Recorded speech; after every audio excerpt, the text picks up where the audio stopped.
Vás pri dnešnom súskaste. Dnešná téma je budúcnosť, alebo konkrétne Suscraft a jeho problémy. Tak ideme sa na to pozrieť. Hneď prvá, no sú tu ešte so mnou Tadeáš a Bruno. Hello. Hello. Tak môžeme, keď už sme sa predstavili, a ja som Tomáš. Keď už sme sa predstavili, môžeme ísť na prvú otázku, a to je budúcnosť Suscraft Tower. Ako to vy hodnotíte? Tak ak si môžem ja vziať slovo, tak ja som vlastne amatérsky builder, ktorý začal stavať túto Suscraft Tower vlastne na požiadanie nášho bývalého prezidenta Civolapa Group, Civolap Tower. Už sa to premenuje na Suscraft Tower, lebo už nie je prezident. Pôvodne to malo byť ako palác pre ňoho. A ja si myslím, že by to mohla byť dobrá veľká stavba, ak chcete niečo ešte viac do mňa vedieť.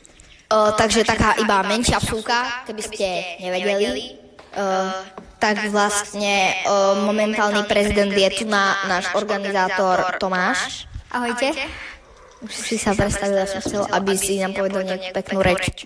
Aha, tak môjim cieľom na Suscrafte je vlastne ho posunúť dopredu a vybudovať niečo normálne a klasické. Ale že by to nebolo zase až tak zle. Vlastne, takže váš cieľ je urobiť praktické vylepšenie na Suscrafte.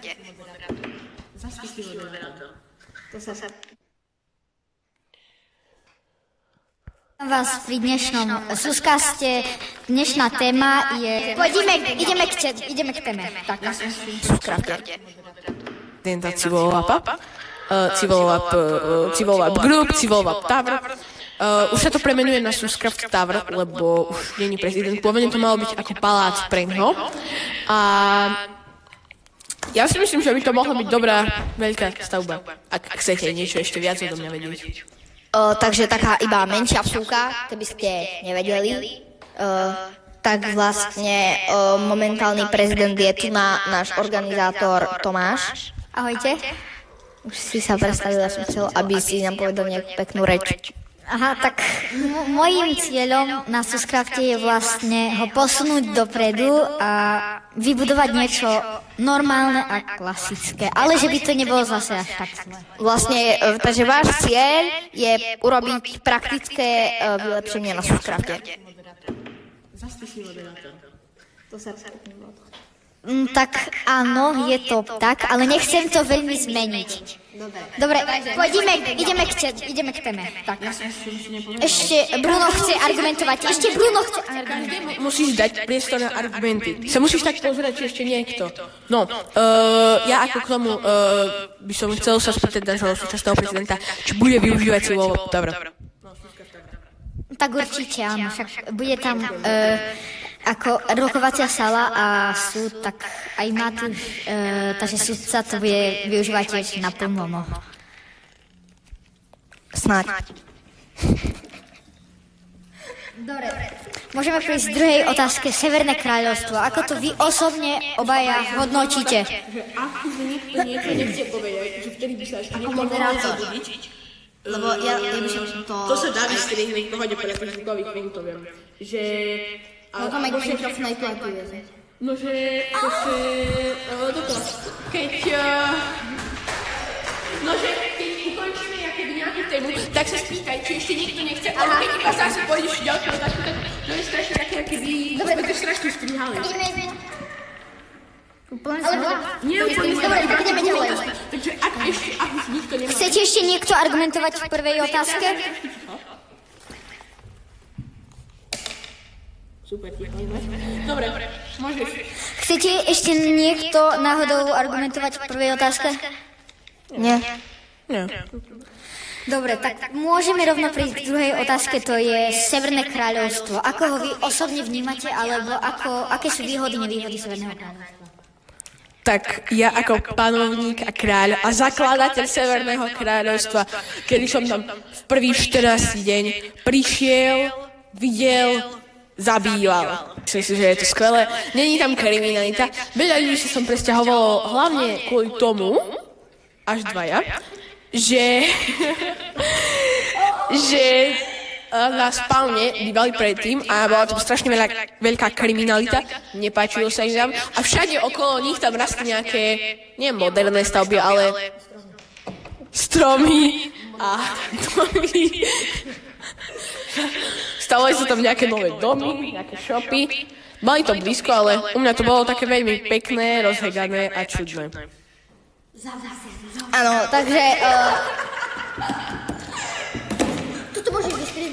Áno, takže ja Severné kráľovstvo osobne hodnotím ako veľmi vyspelú civilizáciu, ktorá náhodou mne sa aj páči, lenže keďže ja už som zabývaný v FSOS, Federácii Spojených ostrovov Spawnu, nechcelo sa mi ako prvé sťahovať, tie 7 blokov, čo som sa sťahoval do nového domu, to mi nevadilo.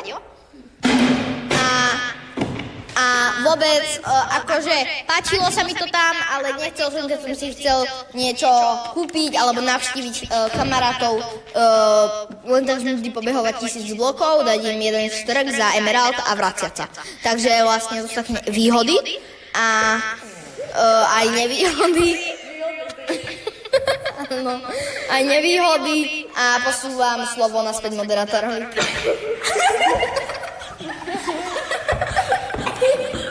Stop!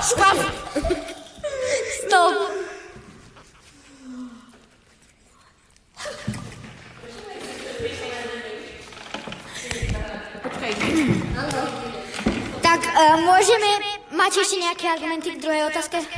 No, ja si myslím, že Severné kráľovstvo to je téma, no nie je takýto všeobecný podcast, to je téma na úplne celý podcast 3-hodinový, takže... Priznávam, áno, je to podľa mňa dosť dlhá téma, pretože tu sa dá veľa čo rozprávať, napríklad, že odkedy nehrá jeden určitý človek a... nie, iného myslím. Ešte iného. Nie. Áno, tak kriminalita na celom Subcrafte je nulová. Už od dňa 15. To si nevšímame. To sme iba v dedine odpaľovali TNTčka, ale to nie je blízko. Dare. Dobre, tak ďakujem za vaše argumenty a poďme sa presunúť skoro na takú istú otázku, len téma bude tejto otázky Spawn, takže ako ho vidíte, ako ho vnímate, ako ho cítite? Len taká vsúka. Spawn alebo Federácia Spojených ostrovov Spawnu? Spawn. Ako samostatná civilizácia. Áno, dobre. Takže Spawn vidím, cítim, postavím celok života. To je môj Spawn. Mám ho v srdiečku, mám ho veľmi rád. Dala sa tam všetko skvelé nakúpiť v rôznych šopoch, kopu skemerov, sami creepery a je to skvelé. A máme ho všetci hlboko niekde v srdiečku a je to náš celok života. A nechápem tých ľudí, čo sa tu smejú, lebo je to pravda. A týmto by som podal slovo ďalej. Ja napríklad nechápem, keď máš takéto krásne slova, prečo si sa odsťahoval doslova 1500 blokov ďaleko. Dobre, to nebude. Lebo môžem. Ďakujeme za zdôraznenie slobody Spawnu. Ďalej. OK. A teraz zaznie hymna. Spawnu.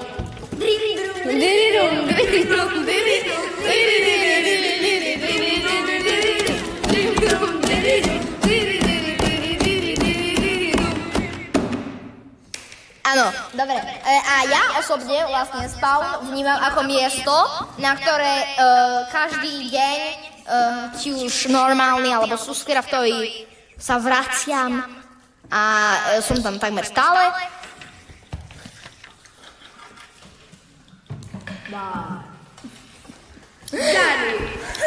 You don't have oxygen. OK, vráťme sa k téme. Áno, vraciam sa k téme. No, vlastne, vraciam sa tam, často tam nakupujem, pozerám samú bejsku, takže som v pohode.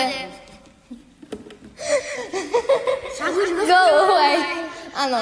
A celkovo je to pekné miesto na život, až na to, že niektorí ľudia menom ja a Jakub a Samo sme stavali veľké stĺpy.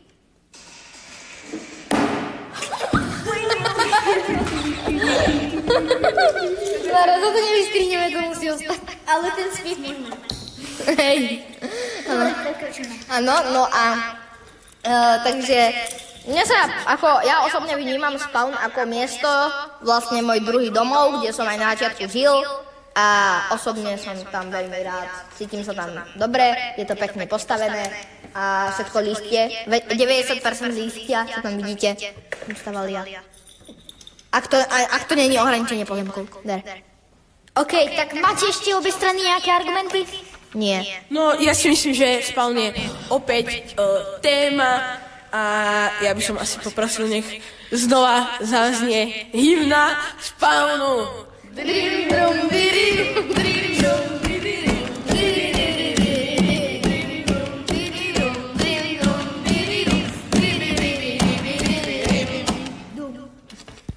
Dobre, prosíme ďalšiu otázku. Tak, ideme k ďalšej otázke.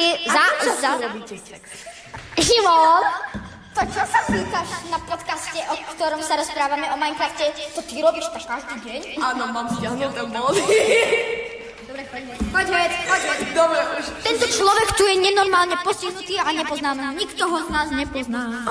Tak taká istá otázka vlastne iné.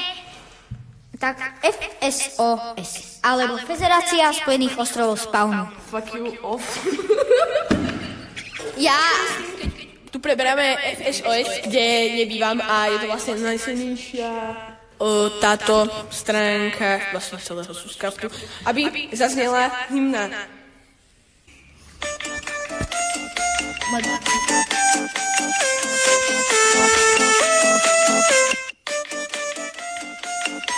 Ďakujeme za vaše pekné hudobné predstavenie, ale poďme k slovám naspäť. Áno. Vypnite šorty. To je hlúposť! Tak poďme ďalej. Ako to hodnotíte ako minulú otázku? Takže ja, ako obyvateľ FSOS, vlastne to hodnotím ako krásne miesto pre život, kde je presne nulová kriminalita. Všetci sa dobre poznáme, býva tu ja, náš prezident Tomáš, Áno. a Jakub. Mohol by som k slovu, len tak, že ak by sa niekto chcel nasťahovať do FSOS, tak by sa musel zabydlať na jeden spawnov, ktoré už sú plne akože načkané ako či nie. Na čo? Alebo si musí vybudovať umelý nový ostrov, lebo tam už došli ostrovy. Momentálne nedošli. Je tam jeden, z zeme sa dajú odkryjovať ďalšie, ako tu urobil aj náš prezident. Mám kopa na hlavnom ostrove FSOS, na ktorom bývam ja. Je kopa miesta, už sú tam krásny jeden domček, dá sa zbúrať a vedia sa tam krásne nové veci. Dobre, môžeme... Tak ako hodnotíte mňa tak a prezidenta? Hodnotím nášho prezidenta, ktorého som sám volil a môj hlas bol rozhodný. Rovnako ako každého hlas bol rozhodný, lebo proste... Toto je demokracia a hovorím, že toto všetko je korupcia. Nepočúvajte to. Takže ja hodnotím nášho prezidenta, za ktorého som sám volil, veľmi dobre. Zatiaľ, keďže je asi 4 dní. Presne. Takže mne sa veľmi páči, ako zatiaľ napreduje. Piatok? Nie, štvrtok si bol. Tak 3,5. No to je úplne jedno. Podstatné je, že tu na mojej spolupracovníku si nezvonenia, lebo mu idú spamovať message. A no, zatiaľ hodnotím veľmi dobre, dúfam, že nebude nutné odvolanie prezidenta. A dúfam, že tie sľuby, čo sľubil, budú splnené. Máte ešte argumenty? Asi nie. Dobre, ďakujem. Suscraft 3. Dobré a zlé stránky. Poprosím. Neavkujte, prosím. Dobre, takže podľa mňa dobré stránky Suscraftu sú, že väčšina ľudí si ho môže zapnúť, ak má Aternos účet a poslala mi meno. Ďakujem, že podporujete FSOS. No a... No, dobré stránky sú, ako som hovoril, hocikto si to môže... Hocikto si to môže zapnúť, hocikto skoro každý deň, takže je to úplne každý deň. veľa. Ak by ste chceli aj vy, tak neváhajte, napojte sa, dajte odber, like a to by bolo asi všetko, takže čus! Hovno. Dobre, guten, bye. Guten bye, uvidíme sa na budúce od Arkbelno 888, taktiež tento kanál, na ktorom to vidíš, na Spotify, na Instagrame, na všetkom. Nezabudni dávať sledovať, sleduj nás všade, ale nie na ulici. Ja si myslím, že to by bolo všetko a čus!